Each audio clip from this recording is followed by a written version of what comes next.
Hi, this is Eric with JetPlay, and this is my review of The Final Station, a new game released by tinyBuild, makers of Punch Club, Cluster Truck, and Party Hard. I was very excited when I saw The Final Station show up on the Steam store. It seemed to feature guns, trains, and the apocalypse. All of these things I love. So I bought it almost immediately, and I even bought the art book and the soundtrack just because I was so excited. And I wouldn't say that it met my expectations. It just turned out to be a much different game than I thought it would be. Rather than being a fast-paced, two-dimensional shooter with train elements, it was a mystery game. This isn't a bad thing. The game has two major components. One places you in the role of train conductor. You go from city to city, maintaining your train through a series of mini games. They can be somewhat annoying at times, but they range from things like pulling a lever, balancing power levels, and then doing whatever this is, to other weirder things like there was this bar graph one that it wasn't very hard. It just seemed like it took up my time. And you also have passengers to take care of while you're on your train. And your passengers are people that you found during the second part of the game, which is looting stations. Now, there are villages, stations, and bunkers littered throughout the map of the game, and it's your job to go into them because you need to find codes for these things called blockers, which are placed on the rail tracks to keep trains from just blowing through areas. In my playthrough, I sort of found that these were created because the government wanted to prevent an incident that had happened in the past, but that was never really fleshed out. But it does serve the purpose of getting you off your train and into the stations to find people. So that's what I did.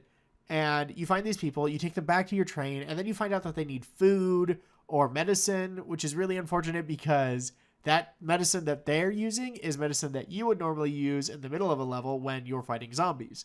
So as I'm doing all this on the train, which is fun, my passengers are talking to each other, revealing parts of the story, which was a real bummer because all of my time on the train is spent doing these mini games or running back to the engine to get medkits, and I can't read the story. And since it's not voiced, I don't understand the story, and it's just, there was too much going on in the train parts.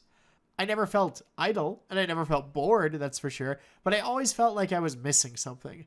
Which leads me back to the station part of the game, where you're exploring all these stations that have these weird black silhouetted monsters in them, which I get the feeling are supposed to be zombies. It's not really explained what they are or what exactly happens to them fully, and what little it does explain, I'm not going to tell you. You'll have to play the game to figure it out for yourself.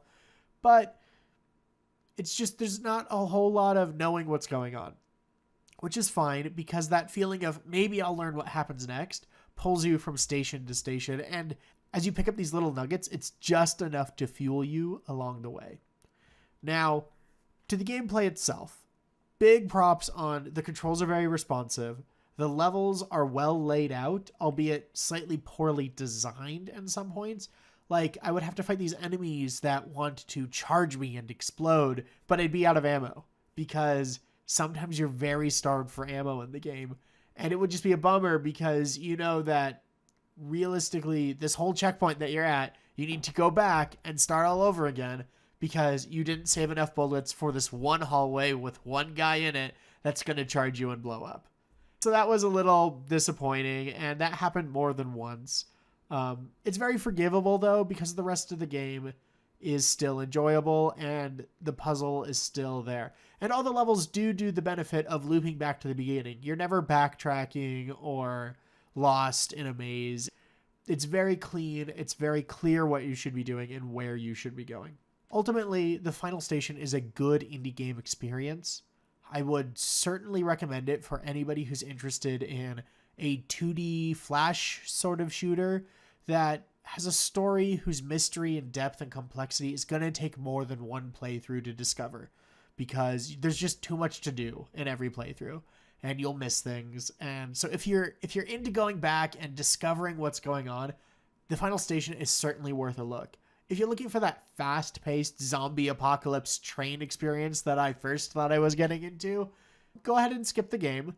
I had a lot of fun, even though it wasn't what I was expecting. But if you're really only into a fast-paced shooter, this is not it for you. Right now, The Final Station is about $15 on Steam. I thought it was fun. Oh, also, skip the art book and the soundtrack. Both are pretty short and won't hold your attention for that long.